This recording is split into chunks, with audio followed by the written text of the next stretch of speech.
अस्सलाम वालेकुम नाज़रीन, you watching tonight with Mona Alam. आज की सबसे अच्छी और पॉजिटिव डेवलपमेंट ये है कि जनाब अरशद शरीफ की शहादत पर आज बिलाखिर सुप्रीम कोर्ट ने सुओ मोटो खुद नोटिस ले लिया है। इस हवाले से जो पीटीआई की तरफ से जो डिमांड्स थी और उनके अपने लवायकीन, उनकी माँ, उनके बच्चे, तमाम इस चीज़ की गुहार लगाए हुए थे सुप्रीम कोर्ट से कि इंसाफ के तकाजे पूरे किए जाएं और justice delayed will be justice denied. तो फौरी तौर पर अदालत इसमें अपना जो एक ड्यू रोल है वो अदा करें और जो हकायक है वो अवाम के सामने लाएं। नोटेबली नाजरीन, ये मेंशन करना सही होगा कि इस सिलसिले में जो इंक्वायरी या तहकीकाती कमीशन बनाया था, जो कि कीनिया भी गया था, वो अब वापस आ गया है। और इस सिलसिले में सुप्रीम कोर्ट ने खासी सरजनिश की हुकूमती तरफ की और उन्होंने ये कहा कि इस मामले की आज तक कोई भी एफआईआर या कोई इसका मुकदमा क्यों दर्ज नहीं हो पाया। ये एक बहुत बड़ा सवाल था, बड़ा जरूरी सवाल था जो सुप्रीम कोर्ट ने उठाया है, जिसके ऊपर उनको जवाब ये दिया गया कि चूंकि उसकी जो इंक्वायरी कमीशन है वो बना दी गई थी, उसकी फाइंडिंग्स जो है वो वजीर दाखिला को सबमिट कराई गई हैं और जब वो एक गो हेड देंगे उसके बाद ये इरादा था कि इसका मुकदमा दर्ज किया जाएगा, जिसके ऊपर सुप्रीम कोर्ट ने खासे एक हैरानी परेशानी का इजहार किया। और सुप्रीम कोर्ट ने यही कहा कि ये जो मामला है ये तो ना कभी सुना और ना कभी देखा कि जहां पर पहले सबसे जो फर्स्ट चीज होती है, जो पहली शुरुआत होती है किसी भी चीज की इंक्वायरी की, वो तो मुकदमे का इंदराज होता है, वो दरअसल एब्सेंट क्यों था। ये एक बहुत जरूरी सवाल है जो उठाया गया। वजीर आजम शहबाज शरीफ ने भी वैसे तो इसका खैर मकदम किया है और उन्होंने कहा है कि सुप्रीम कोर्ट के साथ वो मुकम्मल इस मामले पर ताउन करेंगे। लेकिन अब नाज़रीन देखना ये होगा कि ये जो एक इतना बड़ा एक सानेहा था जो कि अवाम पर और जो हम तमाम पर गुजरा और एक जहनों को बिल्कुल सुन कर गया ये वाकया, इसके हकायक हम तमाम के सामने आने चाहिए। ये अल्टीमेटली तमाम का एक जो गोल पोस्ट है वो होना चाहिए। इसके ऊपर बात करेंगे। दूसरा नाज़रीन, आजाद जम्मू कश्मीर के वजीर आजम राना तनवीर इलियास साहब के हवाले से भी मामला बना हुआ है। एग्जैक्टली जो उनका एक मामला वो वजीर आजम शहबाज शरीफ के साथ तकरीब के दौरान उलझा गुज़िश्ता रोज, और उसके हवाले से वहां प्रॉब्लम क्या हुई, किस वजह से ये पूरी चीज हुई, जो बात करना चाह रहे थे वजीर आजम एजे के, जाहिर है एक फितरी बात तो ये है कि दोनों चूंकि ऑपोजिट पार्टीज से ताल्लुक रखते हैं तो एक फितरी इनके दरमियान राइवलरी है। इसका इजहार उस तकरीब में कैसे किया गया ये मुलाहिजा कीजिएगा, फिर इनके इस हवाले से जो मजीद डेवलपिंग स्टोरी है उसके ऊपर मजीद बात करेंगे। Again, I'm very grateful to all of you. जरा बैठ जी, जरा आप नहीं बात में बैठेंगे प्लीज। मैं आपसे बात करेंगे ना जी, मैं बात करेंगे आपसे। सो प्लीज मेरी बात सुनिए जरा। आजाद कश्मीर के लिए आपसे बात करेंगे, प्राइम साहब बैठेंगे, आप बात करेंगे। So what I want to say is this that जी नाजरीन, ये जो दौराने खिताब मुखातिब थे वजीर आजम शहबाज शरीफ, वो दरअसल प्राइम मिनिस्टर एजे के सरदार तनवीर इलियास से मुखातिब थे और ये तमाम मामला उस वक्त फिर इस पॉइंट ऑनवर्ड्स फिर ये मजीद संगीन हो गया। आज बड़ी गुस्से से भरी हुई पीएमएलएन की तरफ से बिलखुसूस अता तारड़ साहब की तरफ से प्रेस कॉन्फ्रेंस की गई। इसके ऊपर भी थोड़ी रोशनी डालेंगे कि एग्जैक्टली क्या उन्होंने बातें इसमें की। लेकिन उन्होंने एक तो ये कि सबसे पहले इसके बाद जो एक कॉन्सिक्वेंस हुआ वो ये था कि जो सेंटोरस मॉल है जो कि सरदार तनवीर इलियास साहब प्राइम मिनिस्टर एजे के ओन करते हैं, उसको ब्लॉक कर दिया गया और वहां पर मुकम्मल तौर पे वहां पर खारदार तारें लगाकर वहां पर दाखिला वगैरह ममनू कर दिया गया, आमदोरफ्त ममनू कर दी गई। तो ये मामला जो हुआ, उनका दूसरी तरफ का मौकफ ये है, पीटीआई का मौकफ ये है कि ये तमाम उनके खिलाफ इंतकामी कार्रवाई दरअसल की गई है। इसके ऊपर भी मजीद रोशनी डालेंगे। जाहिर है ये मामला जरा इस वक्त तूल पकड़ता हुआ नजर आ रहा है। बड़े बयानात भी दिए हैं अता तारड़ साहब ने आज, और जाहिर है दोनों इतराफ से ये सिलसिला जारी हो सारी है। और दूसरी तरफ नाजरीन, पंजाब या खैबर पख्तूनख्वा की असेंबली तहलील होंगी या नहीं, ये $1 मिलियन सवाल है जिसका आज तक जवाब ना मिल पाया। बल्कि खान साहब की जो अरकान असेंबली से आज मुलाकात हुई उसमें ऐसा सुनने में आया है और एज पर रिपोर्ट्स यही बात है कि वहां पर उनको आमादगी बहुत होल हार्टेडली नहीं दी है उनके अरकान असेंबली ने, बल्कि उन्होंने कहा है कि जो वफाक पर प्रेशर है, अगर हमारी सूबाई हुकूमतें चली गई तो वो वफाक पर प्रेशर खो जाएगा। याद रहे नाजरीन, कुछ अरसा पहले इत्तलात के मुताबिक चीफ मिनिस्टर पंजाब ने भी कुछ इसी तरह की मिलती जुलती बात इमरान खान साहब को की थी। अब ये मामला कहां जाकर बैठेगा, विल इमरान खान साहब हैव हिज से, या फिर उनकी पार्टी की जो मेजोरिटी जो हम तक मौसूल हो रही है कि वो इस फैसले के बिल्कुल मतलब इस तरह से उनके उसके हक में नहीं है, लेकिन हाँ बहुत सारे ऐसे लोग हैं जो कहते हैं कि अगर खान साहब ने इंसिस्ट किया तो हम करेंगे ऐसा ही। अब कौन सी तरफ जो है वो अपनी बात मनवा पाती है? हुकूमत वक्त भी अपनी जोर एड़ी चोटी का जो है वो जोर लगा रहे हैं कि किसी तरह से इस अमल को रोका जाए। आज भी वजीर आजम और मौलाना साहब की मुलाकात हुई है। तमाम मामले पर आज नाजरीन हम लोग होलिस्टिकली एक बात करेंगे और रोशनी डालेंगे। FIA के मामला पे भी खान साहब को एक अदालती तौर पर बड़ा रिलीफ मिला है, उसके बारे में भी इंशाल्लाह आज बात रहेगी। जो FIA मुसलसल नोटिस दे रहे थे खान साहब को on the cipher audio leaks, उस पर भी अदालत ने उनको रिलीफ दिया है। FIA के ऑर्डर्स को मुअत्तल किया गया है। मेरे साथ जो शुरका तशरीफ फरमाए मैं उनकी तरफ फौरी रुख करती हूँ। जनाब हसान खावर साहब मुझे ज्वाइन कर रहे हैं पाकिस्तान तहरीक इंसाफ की नुमाइंदगी करते हुए तमाम तर पर्सपेक्टिव्स के लिए। वेलकम ऑन बोर्ड हसान साहब, जज़ाकल्लाह for your presence. Ali Gohar Baloch साहब नाजरीन PMLN के स्टॉलवर्ट हमारे साथ हुकूमत और पाकिस्तान मुस्लिम लीग नून की नुमाइंदगी के लिए मौजूद हैं। आपको भी बहुत बहुत खुश आमदीद अली गौहर साहब, thank you for taking time out. और नाजरीन पूरे मामले पर जो एक लीगल पर्सपेक्टिव्स हैं और जो नॉन पार्टिजन व्यूज हैं उनके लिए जनाब आरिफ चौधरी ने हमें ज्वाइन किया है, वेरी सीजन्ड सेलिब्रेटेड लॉयर, और तमाम मामले पर जो लीगल एज वेल एज अपने जो एनालिसिस है वो हमारे साथ रखेंगे। वेलकम सर, आपको भी बहुत बहुत वंस अगेन खुश आमदीद। बात का आगाज आपसे करना चाहूंगी हसान खावर साहब, ये क्या मामला है? और हम लोग एक बल्कि आपके लिए पहले ही परेशानियां क्या कम है जो हम लोग ये देखते हैं, उन परेशानियों में मजीद इजाफा इस तरह से हो गया कि आप फॉर्मर आर्मी चीफ के हवाले से बड़े इस वक्त संगीन जो है वो इल्जामात आपकी लीडरशिप की तरफ से लगाए गए हैं। उनके कुछ जवाबात भी एक सोर्स के जरिए आज बताया जा रहा है कि मौसूल हुए हैं, जहां वो आपके तमाम तर इल्जामात को रद्द कर रहे हैं, बहुत कुछ कह रहे हैं। फवाद हुसैन साहब का ट्वीट दिखाइएगा 2019 का, जहां पर वो बहुत तारीफ करते हुए नजर आते हैं इस एक्सटेंशन की जो कि उन्होंने back in the day farmer army chief को दी थी, और अपने इस ट्वीट में वो इस पे बड़ी खुशी का इजहार कर रहे हैं और वो कह रहे हैं कि ये सिक्योरिटी सूरत हाल के बिल्कुल ऐन मुताबिक है कि इस तरह की जो एक्सटेंशन है और जो ये एक्सटेंशन दी गई है। और पूरी तरह से इस ट्वीट में आप देख रहे हैं कि फवाद चौधरी साहब 2019 में इसका खैर मकदम कर रहे थे। इस तरह के मुतअद्दिद बयानात हसान खावर साहब खान साहब के भी मौजूद हैं regarding the former army chief. तो अब what has caused this change of heart? बिस्मिल्लाहिर्रहमानिर्रहीम। देखिए, what cause this change of heart तो बड़ा क्लियर है, पूरी कौम को ही पता है। और मेरे ख्याल में ये कोई ऐसी बात नहीं है, एक शख्स के बारे में आप एक वक्त में एक राय रख सकते हैं और अगर उसके बाद का उसका रवैया उसके बरक्स हो तो आपकी राय बदल भी सकती है। जरूरी तो नहीं है ना कि अगर एक शख्स को आप पसंद करती हैं उसके आज के रवैये की वजह से तो कल उसका रवैया वही रहेगा, तो आप उस पर एतराज नहीं उठा सकते। दूसरी बात ये है कि ये जो पूरा सिलसिला रहा है, लेकिन सर उनका रवैया इतना क्या खराब हो गया हसान साहब? इफ आई मे प्लीज, मैं अगर आपसे ये अर्ज कर पाऊं, उनका रवैया उनके मुताबिक तो सिर्फ ये खराब हुआ कि उन्होंने आपको पिछले साल मार्च में बता दिया था कि अब आपकी फौज की तरफ से कोई मदद नहीं की जाएगी। क्या यही खराब रवैया था? नहीं, लंबी बात है। देखें, बात ये है, अब तो हर तरफ से पहली बात तो ये है कि ये कहना कि जी सियासत में मुदाखलत नहीं हो रही थी या हो रही थी, अब तो हर चारों साइडों से बयान आ रहे हैं। अब सूरत हाल बड़ी क्लियर हो गई है। मेरा तो ख्याल है कि अब चले गए हैं, लेकिन जाते जाते वो बहुत सारे सवाल छोड़ गए हैं और वो सवाल जो हैं वो लोग जाहिर है कि उनके जवाब ढूंढ रहे हैं, और अगर उनके जवाब देंगे तो मुल्क के लिए भी बेहतर होगा, कौम के लिए भी बेहतर होगा, और वो जवाब मिलने चाहिए। यही जमहूरियत का जो सफर है उसका पार्ट है। और सियासत में तो उनकी मुदाखलत थी, ये तो मेरे ख्याल में कि हर तरफ से बात क्लियर है। आपके हक में थी, आपके मुखालफिन कहते हैं, बल्कि आपके एलाइज भी सर कहते हैं कि उनको तो दरअसल उन्होंने ही कहा था कि आपके साथ रहे नो कॉन्फिडेंस मोशन में। वो तो चले उनको कहा होगा, मुझे नहीं पता उनको कहा या नहीं कहा। तो अगर उनको कहा था तो तब भी मेरे ख्याल में बात तो फिर भी मुदाखलत ही है ना, मुदाखलत है जी जी। मेरे ख्याल में मुतजाद मैसेजेस भी थे, मुतजाद मैसेजेस भी थे, ऐसा नहीं है एक को कुछ कहा दूसरे को कुछ कहा। ये बातें तो अब सामने आ गई हैं और अब तारीख लिखी जा रही है, तारीख का पार्ट बन जाएंगे। इसमें मेरी राय या आपकी बात काम अहम है, और जो तारीखदार लिखेगा सबके सामने है।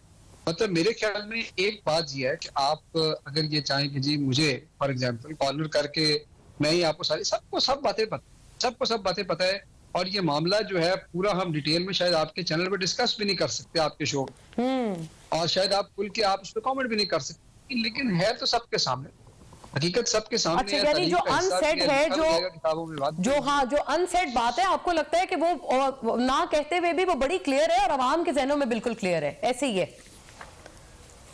100% 100% तो ये इसके ऊपर भी लबैक कर लें हसान साहब, ये जो असेंबलीज आप लोगों ने तहलील करनी है, आया अवाम कितना वेट करेंगे उस शुभ मुहूर्त का? देखिए, हमने तो आपको एक डेट दे दी है कि हमारी पूरी कोशिश है कि नेशनल इलेक्शन और प्रोविंशियल इलेक्शन जो है, जनरल इलेक्शन, वो रमजान से पहले हो। और हमारा जो असेंबलियों की तहलील का फैसला है पार्टी क़यादत का, वो भी इसी सिलसिले की एक कड़ी है, क्योंकि हम चाहते हैं कि मुल्क में जनरल इलेक्शन हो, और जनरल इलेक्शन इसलिए हो कि मुल्क के अंदर स्टेबिलिटी आए, क्योंकि इस वक्त मुल्क का जो हाल है ऑक्सीजन के ऊपर है। ये आपके सामने रोज यानी हर तबका चीख रहा है। और इस वक्त जो हुकूमत की पॉलिसी है वो ये है कि वो अब IMF को खुद गालियां देने पर उतर रहे हैं और वो कह रहे हैं कि जी अब हम पता नहीं क्या करेंगे। फाइनेंस मिनिस्टर के बयान को दरअसल आप रेफर कर रहे हैं, ठीक हो गया। सरदार साहब की बात सुन ली आप, जी जी, और भी लोगों ने कहा है। तो बेसिकली ये तो बिल्कुल एक लगता है कि जैसे डिजास्टर के उस पर रास्ते पे निकल आए हैं, तबाह खुदकुश हमला ये तो अब हो गया है कि जब वो वादे नहीं पूरे कर पा रहे, जो पिछले झूठ बोले थे वो आगे आ गए हैं। तो इस वक्त जो है वो बिल्कुल ही इस इकोनॉमी का तिया पांचा करने जा रही है। सही हो गया। इसका हल है नहीं, अदर देन इलेक्शन इसका हल नहीं है। गोया ये कि ये लोग तो आप पे उल्टा कहते हैं कि आप लोग तो इसमें सियासी अदम इस्तेकाम को भी आप दावत देंगे अगर आप अपने एक्सट्रीम मेजर्स की तरफ जाएंगे। अली गौहर साहब से नाज़रीन ब्रेक के बाद इसका जवाब दे दूं आपको? जी, अगर प्लीज एक जुमले में फरमा दें, मैंने ब्रेक पे जाना। सिर्फ एक जुमले में ये बात है कि सियासी अदम इस्तेकाम तो तब इनको तंग करे जब हमने इनकी कोई लेजिस्लेशन ब्लॉक की हो। असेंबलियों में तो ये बैठी है, कौन सा ऐसा कानून है जो हमारी वजह से पास नहीं हो रहा, अपने ही जो है काम नहीं हो रहे ना, इसलिए तो IMF ठीक हो गया। राइट। मैं हसन साहब इस आपने नुक्ता नजर पे आपके लौटती हूँ और अली गौहर साहब से भी पूछती हूँ कि क्या स्ट्रेटेजी या लाए अमल है भी कोई हुकूमत वक्त के पास सिवाय इसके कि IMF को कोसा जाए। After a break.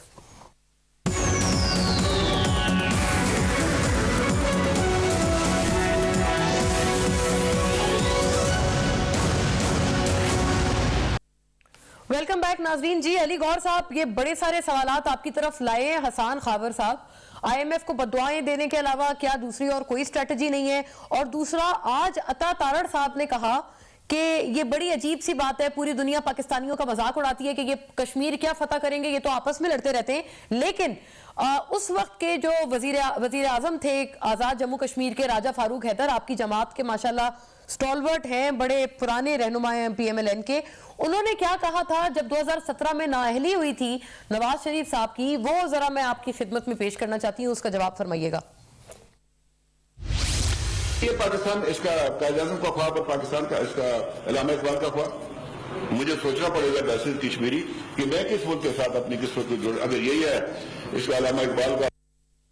जी, इल्हाक के लिए भी सोचना पड़ेगा। ये तो बहुत संगीन स्टेटमेंट दी थी अली साहब राजा फारूक हैदर ने।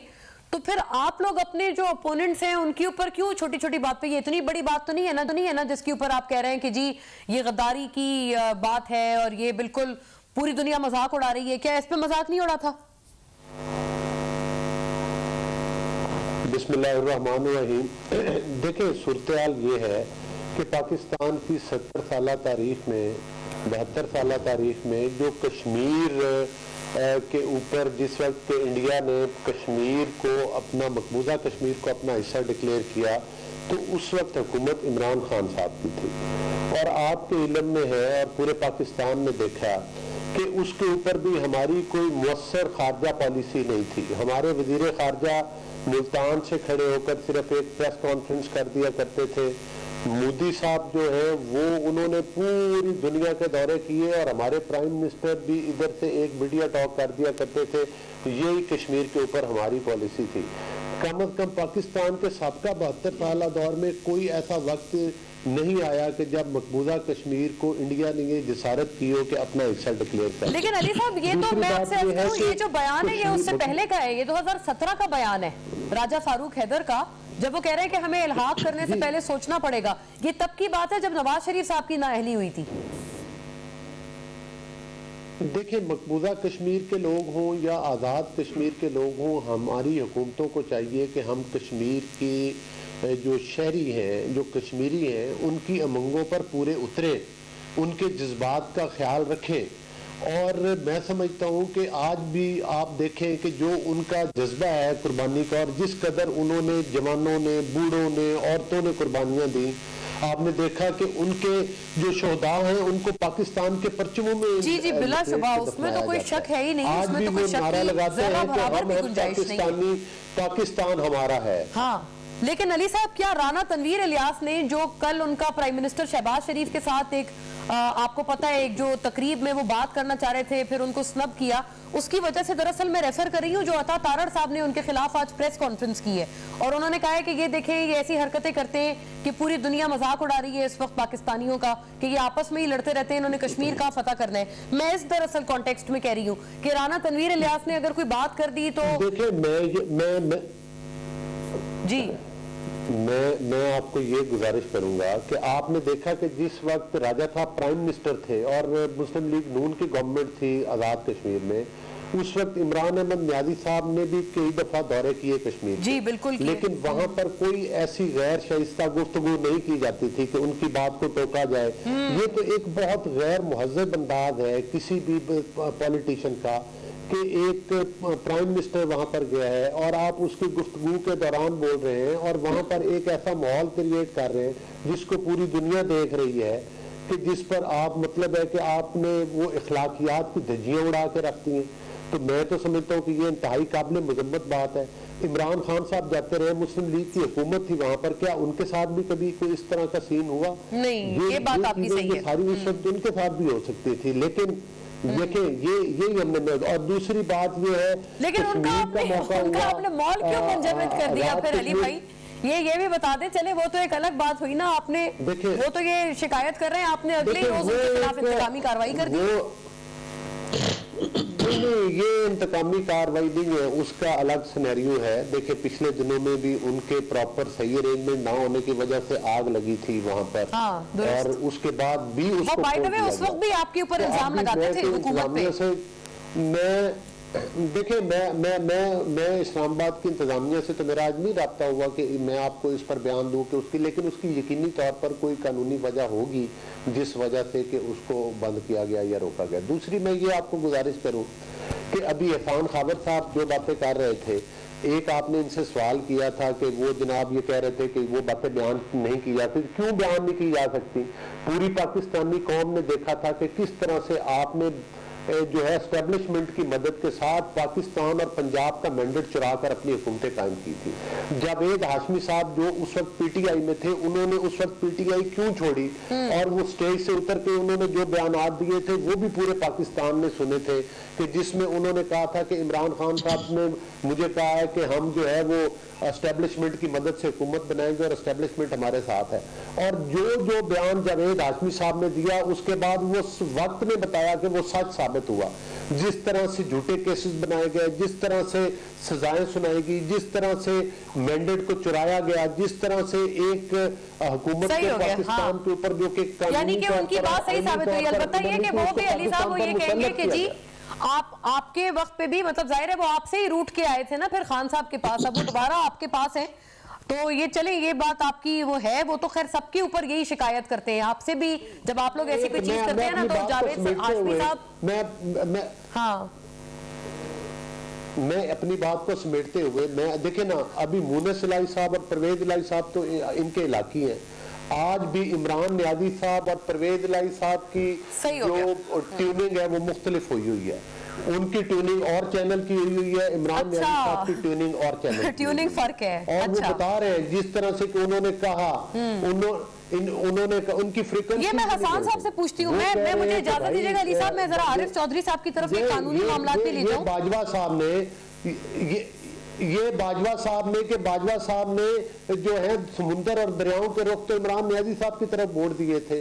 फिर उसके बाद जिस तरह से गालम गलूज ब्रिगेड के जरिए उसकी धज्जियां उड़ाई गई, जिस तरह से वो गालम गलूज की गई, वो तो सारी कहानियां तो ठीक हो गया। सही है। मैं ये पूछती हूँ हसन साहब से, मैं जब उनकी तरफ जाऊंगी मैं ये बिल्कुल सवालात रखूंगी। आज भी एक मुतनाज़े अदालती फैसले के जरिए परवेज इलाही साहब को मुसल्लत किया गया पंजाब। अच्छा मुतनाज़े, अच्छा ये तो आरिफ साहब आपकी दूसरी राय ने आपकी तो बहुत ये रेलेवेंटली इस पे आराज़ जरूरी है जो कि क्या वाकईतन ये फैसला मुतनाज़े था जिसके तहत वज़ीर आला।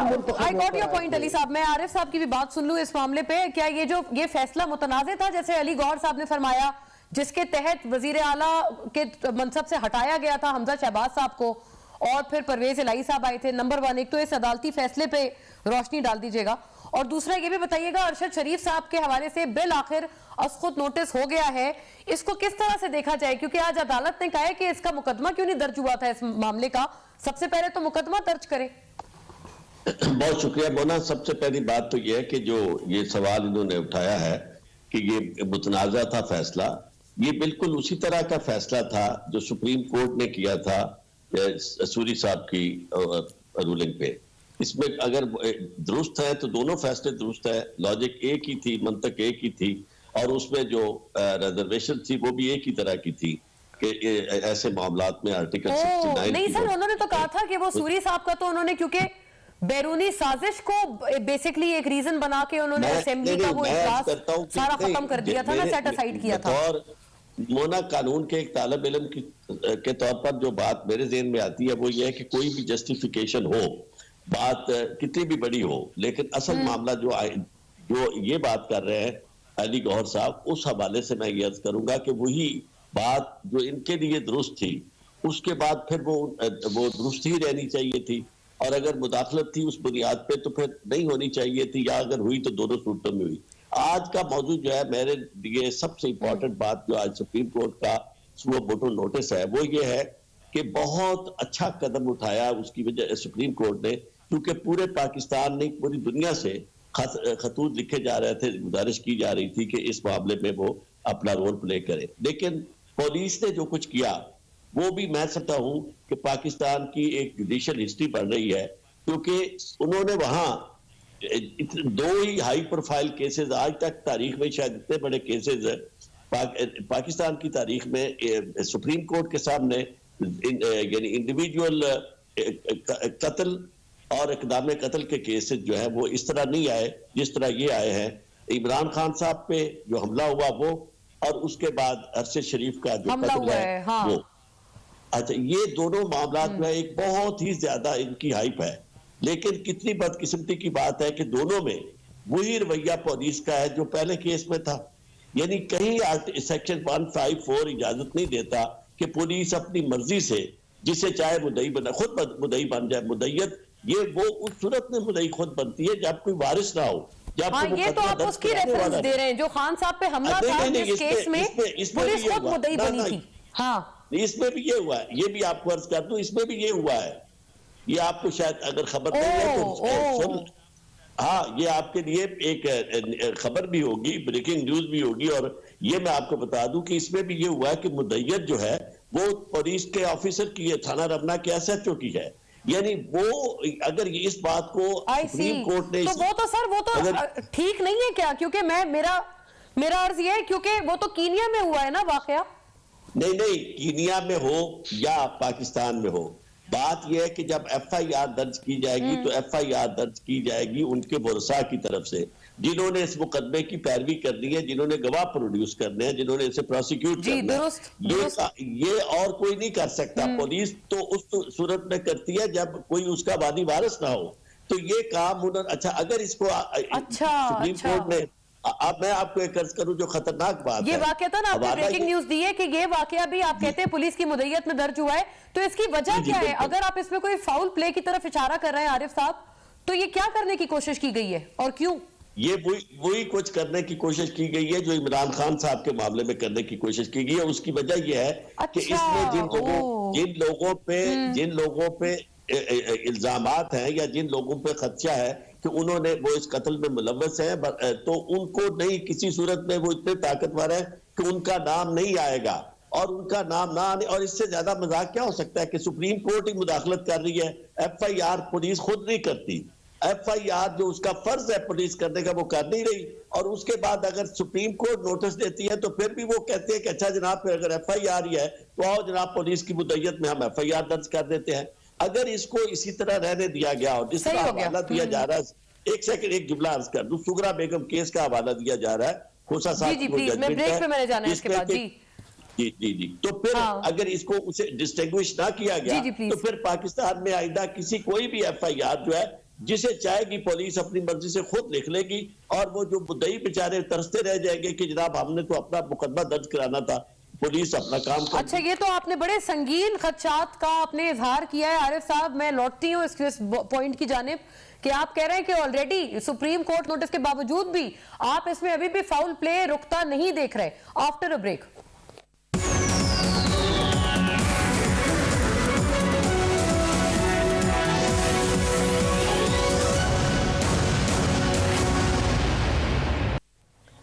वेलकम बैक नाज़रीन। हसन साहब, जो बात अभी अली साहब ने की ना कि ट्यूनिंग फर्क है दरअसल खान साहब की और चौधरी बरादरान की या चौधरी परवेज इलाही साहब की, वो हुकूमत बड़े ना कॉन्फिडेंस से कह रही है और उनको यकीन है कि आप लोग असेंबलीज जितने मर्जी ऐलानात कर लें आप तोड़ेंगे नहीं। आज अता तारड़ साहब ने इस हवाले से क्या दावा किया है ये सुनिएगा, और वजह भी साथ उन्होंने बताई है कि दरअसल क्यों असेंबलीज आप लोग नहीं तोड़ेंगे। पंजाब असेंबली तोड़ने का ऐलान किया था ना, हिम्मत है तो तोड़ के दिखाएं। मैंने तो कहा था नहीं टूटेगी। ये शख्स इक़्तिदार के बगैर रह नहीं सकता, इसको पैसों की लत पड़ी हुई है।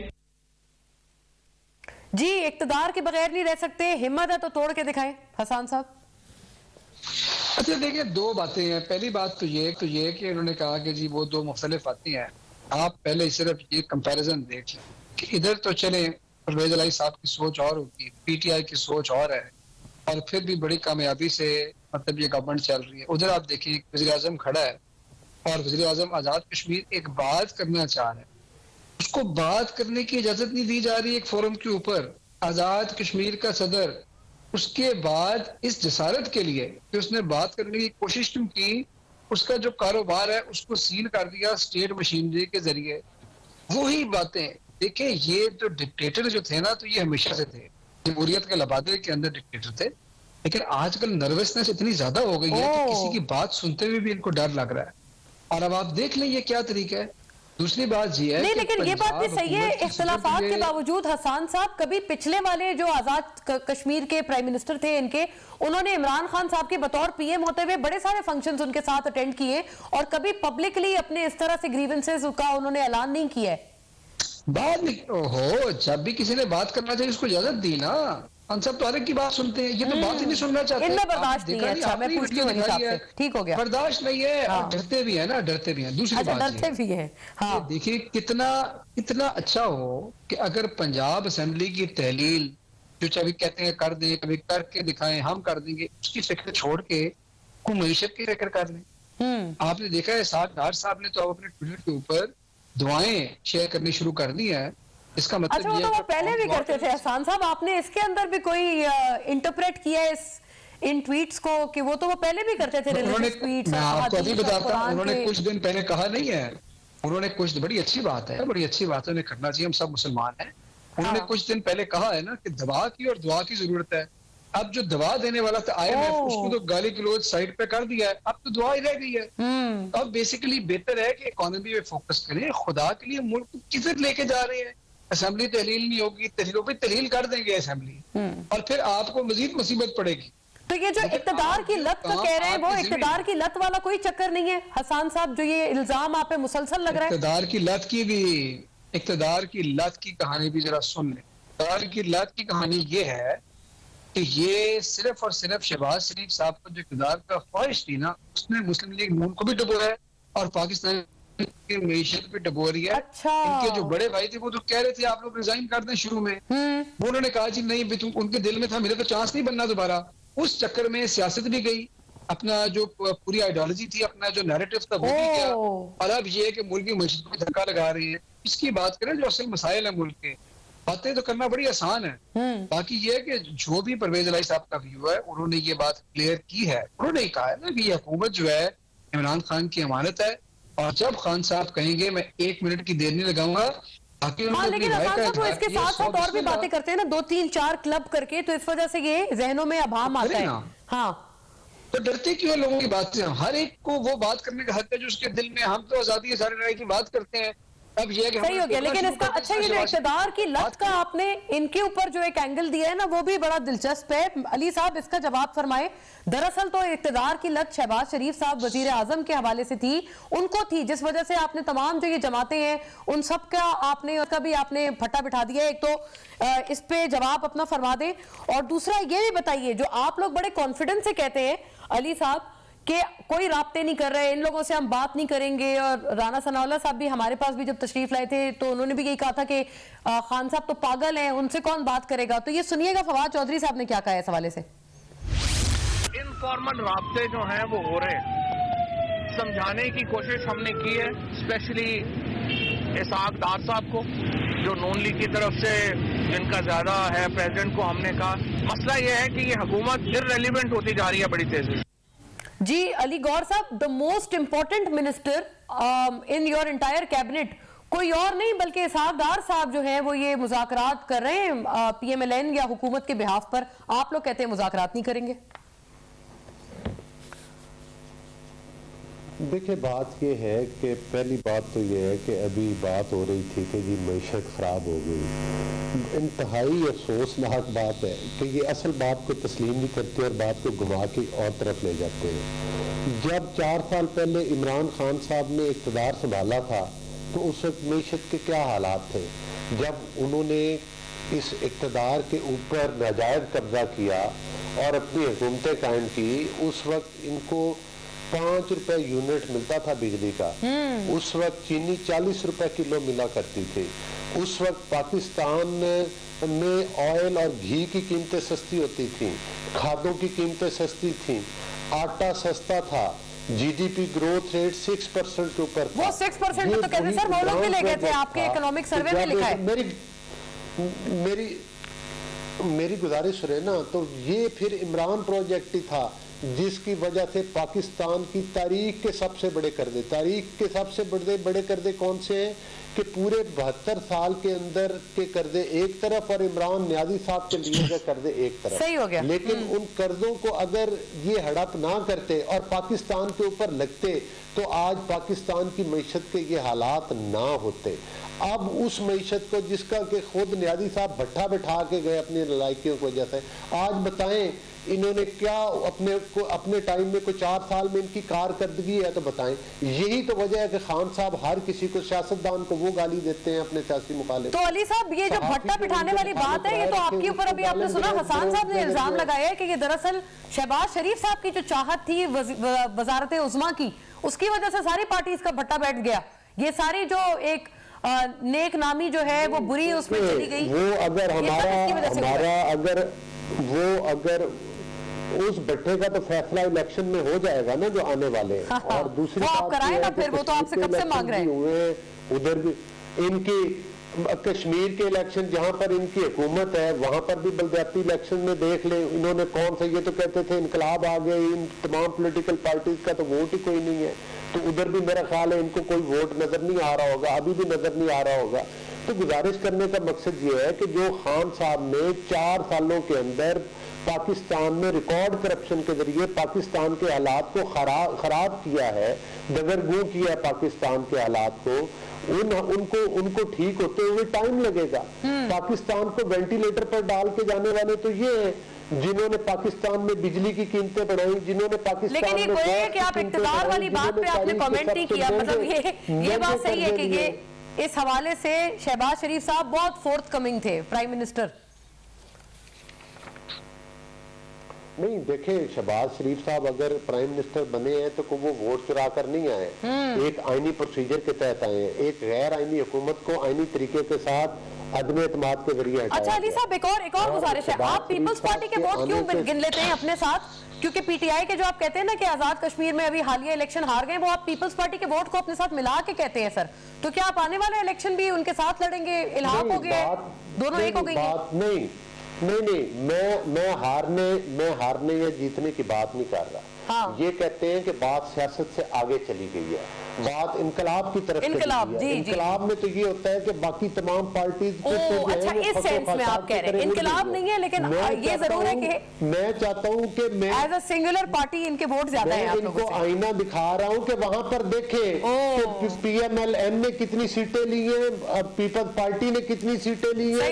इनकलाब की सेंस में अगर देखा जाए तो बात सही है। कंपटीशन हुआ है किसी की, वो इनकलाब हमें नजर कश्मीर कश्मीर में क्यों नहीं आया जिस कश्मीर की बात कर रहे हैं। और दूसरी बात यह है कि जो बात कर रहे हैं कि जी वो उनके प्रेसिडेंट को बात नहीं, भाई एक मैनर्स होते हैं किसी तकरीब के, जब एक बात कर रहा है वो अपनी बात खत्म करेगा तो आप अपना मुद्दा बयान कर लें जो आपने करना है।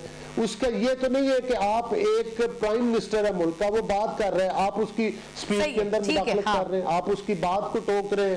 एक्चुअली तरीकेकार से इख्तिलाफ है। और हसन साहब के लिए भी पैगाम वाज़ेह है अली साहब का, वो कह रहे ज्यादा खुशफहमी ना रखी जाए, क्योंकि इनकलाब ये बिल्कुल सही है। इनकलाब का तो ये मतलब होता है ना कि उनको तो बिल्कुल ही एक वोट भी किसी ने डालना गवारा ना किया हो, तो उस तरह की सूरत हाल नहीं है। बहरहाल ये कि मेरा अर्ज ये था कि सिंगुलर पार्टी पीटीआई को ज्यादा वोट पड़े हैं in comparison to everyone else as a single party. Arif साहब, सर ये बताइएगा, ये जो एफआईए का मामला एफआईए में चल रहा था, खान साहब के ऊपर एक तलवार लटक रही थी, आज उनको उस हवाले से बड़ा अदालती रिलीफ मिला है और खान साहब कहते हैं कि साइफर की तहकीकात कराएं, लेकिन हुकूमत कहते हैं कि हुकूमत जो कर भी रहे थे वो ये कहते हैं कि नहीं, साइफर को तो छोड़ दें, उनकी तो हो गई है एनएससी में तहकीकात। जो खान साहब ने उसके ऊपर फोन कॉल की थी ना, जो लीक हो गई बाद में, जिसपे उन्होंने कहा था कि इससे हम खेलेंगे, उसकी तहकीकात कराएं। तो किसकी तहकीकात होनी चाहिए सर?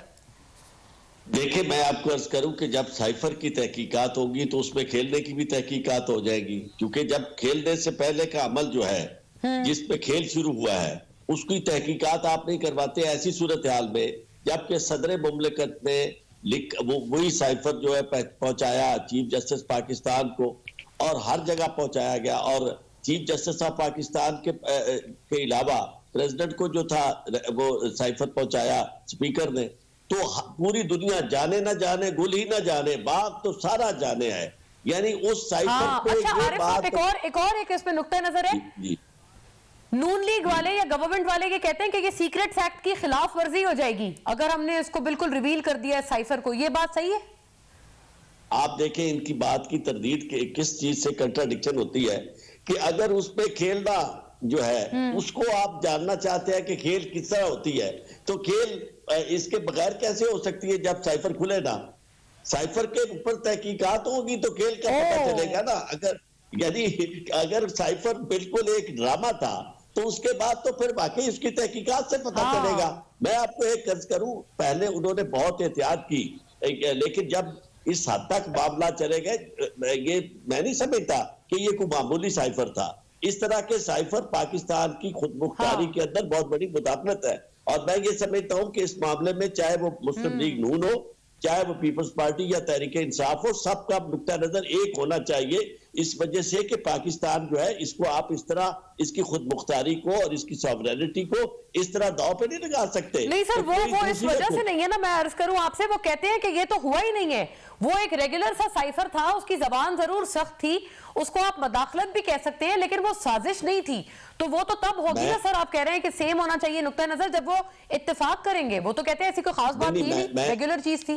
मोना, मैं आपकी बात से इत्तेफाक करता हूं, अगर आपने इसको तहकीकात करवा के साबित हो जाता, अदालत इस नतीजे पे पहुंच जाती, कमीशन इस नतीजे पे पहुंच जाता कि जनाब ये तो कुछ भी नहीं था, ये मामूली सी बात थी, डिमांड जो किया गया, एहतजाज जो किया गया वो भी ऐसे किया गया, सारी की सारी बात। एक और मुझे ब्रेक का कहा जा रहा है, लेकिन एक बड़ी जरूरी बात है, ये रह ना जाए, तो जो एनएससी की 2 इजलास उस पे हुए वो काफी नहीं थे? नहीं, वो ही इजलास जो है उनकी कार्रवाई मुतराजा कर दी गई है। एक तरफ कहा ये जा रहा है कि जो डिमार्च हुआ था, जो एहतजाज हुआ था, वो इस वजह से हुआ था कि वो बहुत सीरियस मामला था। दूसरी तरफ कहा जा रहा है कि जनाब वो तो एनएससी में भी ये मामला आया था कि ऐसी कोई बड़ी बात नहीं है। तो ये चूंकि मुतराजा एनएससी की कार्रवाई को भी कर दिया गया, फिर भी तहकीकात मुतनाज़े हो गई ये दोनों। मैं ठीक हो गया, राइट सर। मैं वापस आती हूँ, शार्प ब्रेक का मुझे कहा जा रहा है, वील बी बैक।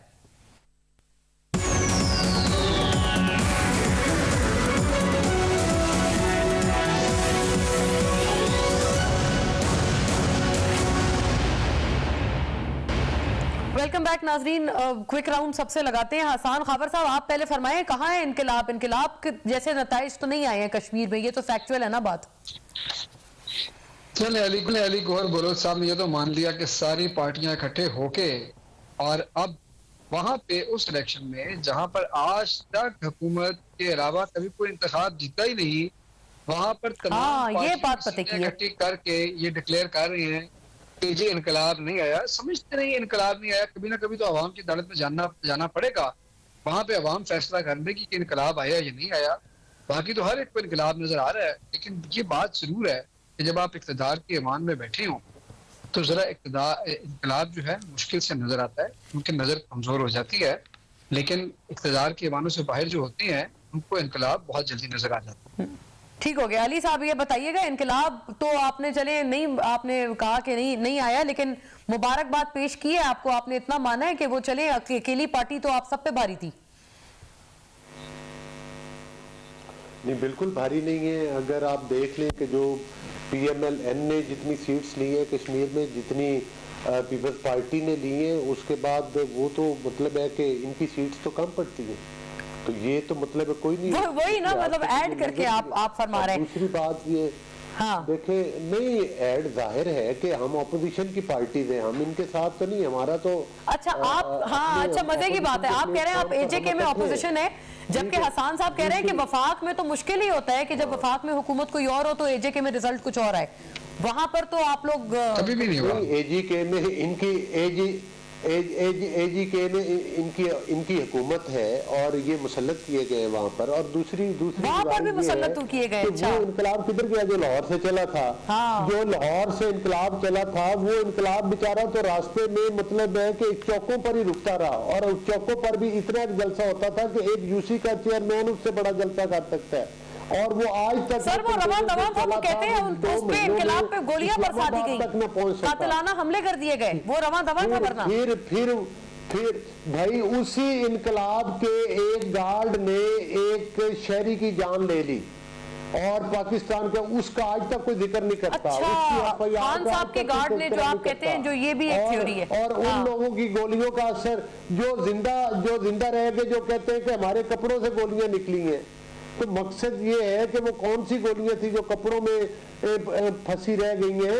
वैसे तो अल्लाह ताला हर किसी को अपनी हिफ्ज़-ओ-मान में रखे, लेकिन उस बंदे का भी तो वारिस है। एक सहाफी खातून इनके ट्रक के नीचे आकर शहीद हो जाती है, उसकी FIR ये नहीं जालिम काटने देते। अच्छा, इन्होंने काटने नहीं दी FIR तक नहीं काटने दी। वो तो हाँ आप सही कह रहे हैं ना, वो तो उनके बुरसा ने कहा था, वो जो खत लिखवा रहे थे, वो बिल्कुल बात सही है।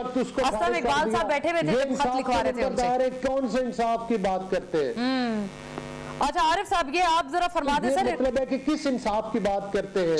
दोनों को एक दूसरे के इंसाफ पे कोई भरोसा नहीं है, तो ये दोनों तरफ से ये तकाजे सामने आते हैं। आरिफ साहब, मैं हैरान होता हूं कि हुकूमत वक्त ये मुतालबा करे और ख्वाहिश करे कि इनकलाब आए और ये लोग आगे बढ़े, और यहाँ खड़े, मैं यकीन माने उस वक्त इमरान खान साहब की भी मुखालफत करता था जब उन्होंने इक़्तिदार में आने के बाद ललकारा था फजल रहमान को और दूसरे लोगों को। मैंने कहा भाई आप इक़्तिदार में रहम करो लोगों के ऊपर, अभी भी आप उन्हें ललकार रहे, अपना काम करो। इनसे भी ये दरखास्त है कि जरा ये भी अकल के नाखुन ले, पाकिस्तान कहाँ जा रहा है, बर्बाद हो रहे हैं हम, और आप बैठ के तमाशा देख रहे हैं और ललकार रहे हैं कि जनाब आओ तोड़ के दिखाओ, ये करके दिखाओ। इस सारे का नतीजा क्या होगा?